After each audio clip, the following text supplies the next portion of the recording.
Let's get right into it. This broadcast won't be like other broadcasts you hear, I promise you that. This broadcast will be void of any confirmation bias. A lot of people just want to hear what they want to hear. The debate last night was about the undecided voter. Would it sway them to Kamala or would it sway them to Trump? Now we know by something the Kamala Harris campaign announced minutes after the debate, more than likely what they're thinking. Now I'm going to ask you, if you're an undecided voter, or if you know an undecided voter, who did better yesterday? Which way did you sway? There was bias, major amounts of bias. You see on your screen, Breitbart, ABC News, fact-checked Trump 7 times. It annoyed the living heck out of me. Because if you did it to Kamala, great, it was even. Everybody should be fact-checked. But when you mess up your own fact-checks, that's even worse. But this all leads to the stunning, shocking announcement made by the Kamala campaign immediately after debate. There is a big change coming. One that we're going to talk to you about in just 1 minute.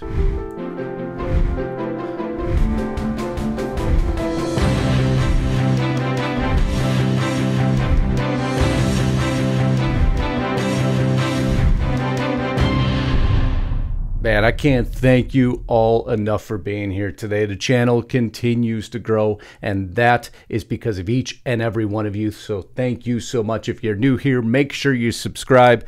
If you want to support me, I have a platform here to support me, or I want to give you more news. Lisa Haven and I want to give you more news. The exclusive content we only provide at restrictedrepublic.com. We bring it up every day because as the censorship engines continue to lock down, you're going to want your news referenced, researched. You could follow every link. You could decide for yourself. We have no commercials or interruptions at restrictedrepublic.com. I see that so many times in the comments here. There's commercials and interruptions.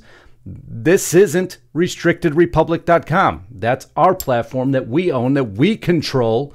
No commercials, no sponsors, no interruptions. I need you there today. Use discount code INDEPENDENCE, monthly checkout, $4 a month for 2 years, 14 days for free, and cancel anytime you want. Because that's how confident we are in that platform. We have worked for years and years and years to build it, and it is news unlike you've heard it before. Please get there today if you believe in what I'm doing here, because it keeps the entire machine moving forward. But now let's get back to this broadcast. We're going to rocket through a lot of this, and I'm going to lean heavily on Breitbart, who did an amazing job in their coverage, the best I saw by far. They started here, ABC News fact-checked Trump 7 times. There's the fact checks over and over. I could read them each to you if you'd like, but it doesn't matter. It is the fact that they did it, even when inaccurate, and they didn't do it to Kamala Harris. 7 times in total. But now, how many times should Kamala have been fact-checked? Did anybody count it out for you? And I probably missed a few. There was enough, if my ears weren't bleeding half the broadcast. This here, fact check, ABC moderators silent as Kamala Harris repeats the Charlottesville very fine people hoax, which is absolutely false. We've shown you time and time again. So false that even Snopes, we're going to do a quick countdown here of how many times she should have been fact-checked if they wanted to make this a fair debate. But it wasn't a fair debate. But it all leads to this final announcement by her campaign. Even Snopes admitting it wasn't true. We have tapes, we have broadcasts, we've played it a million times. I'm not going to play it again. It is absolutely false. But even the fact checkers there, Lindsay Davis being one of them, doesn't even get the fact checks right. Muddles Florida abortion amendment. ABC News, Molly Hemingway comes out. She just brazenly lied about Florida's extreme abortion initiative on November ballot, which would legalize abortion through all 9 months of pregnancy, which it does. It's not that hard to see. But I guess that doesn't matter when they're supposed to be giving the American public facts, because if you can fool the undecided voter with lies, then, well, you'll probably sway them your way, won't you? Breitbart again. I told you I'm going to lean heavily on them. They did such a good job. Fact check. Harris falsely claims Trump trade deficit was highest even ever seen in the history of America, which is false. You see their deficit. You see how false it was. Because the truth is, the trade deficit under Biden-Harris has never been as low as it was under Trump, but that's only number 2. Harris claims she supports Israel. I shouldn't even have to cover this one. Absolutely, in our opinion, unequivocally false. Number 4, Kamala Harris falsely claims Trump wrote love letters to Kim Jong-un. This has been disproven multiple times. Breitbart's verdict, false. She obviously meant this as hyperbole, but does it matter to the voter who doesn't research and doesn't know history, and doesn't know the background? Remember, this was all about the undecided voter. Kamala Harris claims not one U.S. troop in any war zone around the world. Not one. Except her own Department of Defense. 3 U.S. service members killed, others injured in Jordan following drone attacks. So I guess throw that one in the garbage too. Number 6, Kamala Harris distorts unemployment figures to attack Trump. Kamala Harris said Donald Trump left us the worst unemployment since the Great Depression. Unemployment was 6.4% in January 2021, not far from full employment when Trump left office, and they are pretty much all this simple. 7, Kamala Harris falsely claims Trump would impose a national sales tax. No, he won't. She's confusing sales tax and tariffs. 2 completely different things, but that's only number 7. Number 8, Kamala Harris falsely claims Trump wants to terminate the Constitution. When has he ever said that? Harris took Trump's remarks completely out of context. Trump does not want to casually terminate the Constitution and has refuted this lie himself. Let's talk about extremes and understand the context in which the election 2024 is taking place. The United States Supreme Court recently ruled that the former president would essentially be immune from misconduct. How dare they do that? But this claim has been debunked multiple times over. Do you truly believe that he would simply shut down the Constitution? Just ask yourself that question. Ask any undecided voter that question. What statement led to this? So with the revelation of massive and widespread fraud and deception, in working closely with the big tech companies, the DNC and the Democratic Party, you throw the presidential election results of 2020, this according to Donald J. Trump, 2020 out and declare the rightful winner, or do you have a new election? A massive fraud of this type and magnitude allows for determination of all rules, regulations, and articles, even those found in the Constitution. That was the statement. Does that mean he's going to go ahead and dismiss the entire Constitution of the United States of America? But you see, she did her job. Because the undecided voter, who haven't researched all these topics, are sitting there like, oh my gosh, he's going to get rid of the Constitution, isn't he? Remember, this debate was about the undecided voter, not those who are already going to vote for Trump and not those who are already going to vote for Kamala. Not meant to sway that opinion. Everybody misses that sometimes. Fact check. Kamala Harris repeats false claim about abortion monitor. Absolutely untrue. Kamala Harris claims Biden-Harris administration ramped up oil production. Absolutely untrue. They've stifled it. 11. Kamala Harris falsely claims Trump sold us out to China. This also false. The Trump administration actually blocked the semiconductor production by a Chinese investor. Nobody wants to talk about that. Restricted exports to China's top chip maker and largely limited sales to China, even to third world countries. Now, the problem here is Trump didn't reply correctly. He didn't fight back hard enough on this one. He did that multiple times. It's why I'm going to say his performance wasn't the best. Just wasn't. I have to remove confirmation bias and be honest with you. And I look forward to your honest opinion below. Either try to remove the fact that that is who we want as president over Kamala Harris, and let's just judge the debate for what it was. Kamala Harris claims Trump told Putin he could do whatever the hell he wants. He never actually said that. No, I would not protect. In fact, I would encourage them to do whatever the hell they want. You can go to pay. You got to pay your bills. Talking about NATO's obligation. And Merkel asked him if the U.S. would defend Germany if it was invaded by Russia, but they did not meet their NATO obligations. And he was pushing her to pay her NATO bills, as he talked about during the debate. Again, taken out of context, but it doesn't appear context made a difference in this debate. Kamala Harris falsely claims she never called to ban fracking. Absolutely, she has. ABC moderators failed to correct Kamala Harris, alluding to suckers and losers hoax. This is a familiar hoax started by the left-wing Atlantic, and the moderators failed to intervene, but they failed to intervene in everything Kamala said wrong. Only Trump 7 times, but we're only at 14. This business about taking everyone guns away, Tim Walz and I are both gun owners. We're not taking anyone guns away. How many clips do I have to play you for number 15?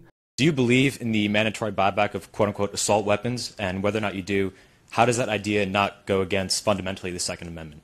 Yeah, great question. I do believe that we need to do buybacks. What would you do about the millions of, specifically, assault weapons that are already in circulation? What do you do about those? Well, there are approximately 5 million, to your point, Craig. We have to have a buyback program, and I support a mandatory buyback program. It's got to be smart. We got to do.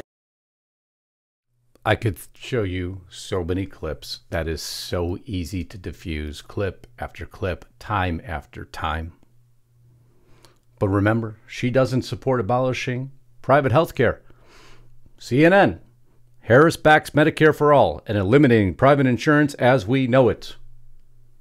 17. The ABC moderator decided to interject herself into the debate. Here is a fact check on babies left to die after surviving abortion in Tim Walz's Minnesota. Under Governor Tim Walz, babies born alive in botched abortions were left to die. Then he removed the reporting requirements.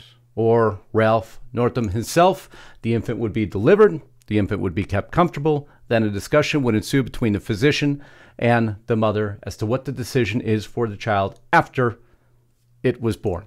But he got fact-checked nonetheless. He got fact-checking the bloodbath hoax. How many times do we have to hear the same talking points over and over?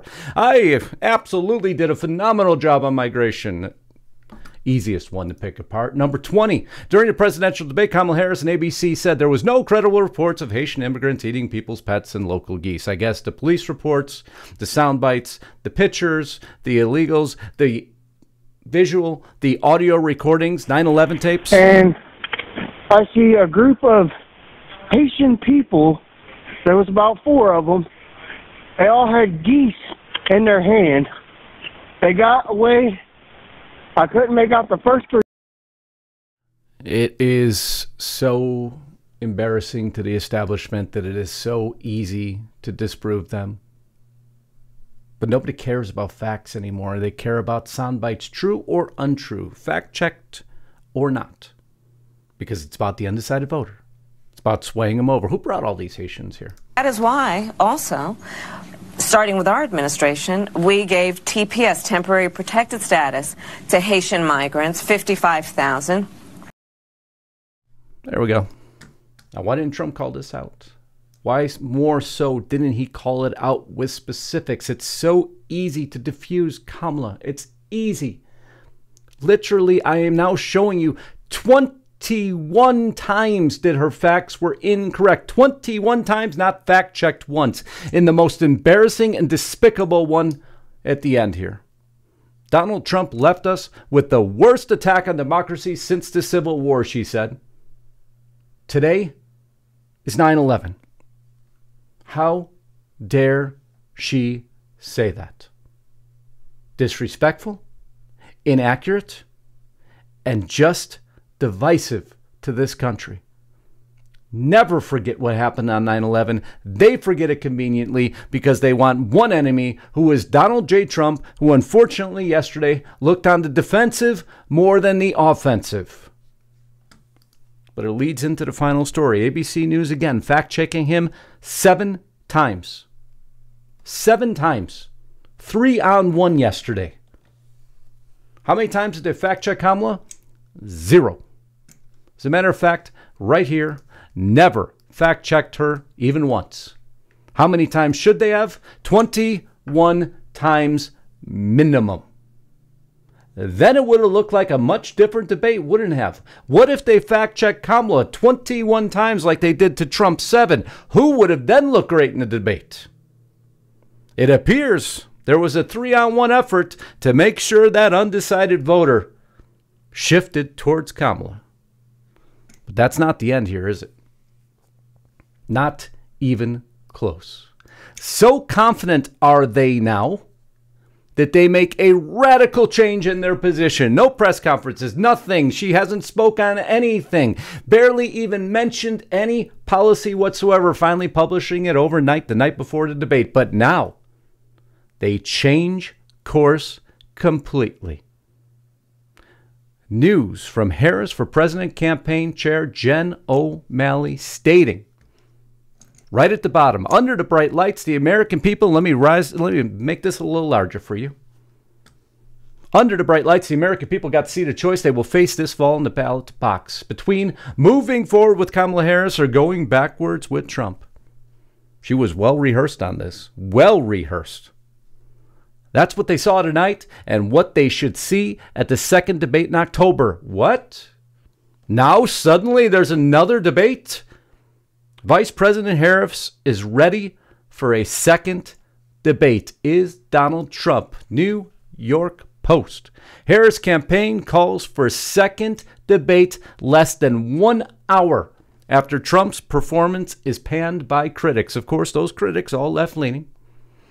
Those critics, not all left-leaning. Again, I think he could have done a far better job. If you're going to fight a 21 plus lies or misdirections, you have to be armed with specifics and not general talking points. Those general talking points are getting stale, although true, stale. Be ready. Be ready to go on the offensive and not the defensive.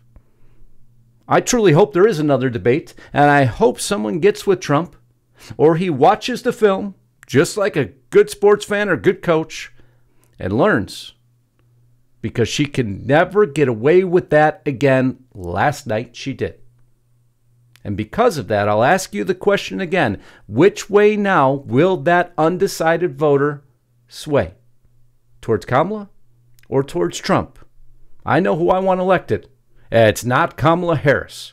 But that doesn't mean I'm not going to remove our confirmation bias and talk about this for what it was. Because what Trump stands for is not what he very best represented last night.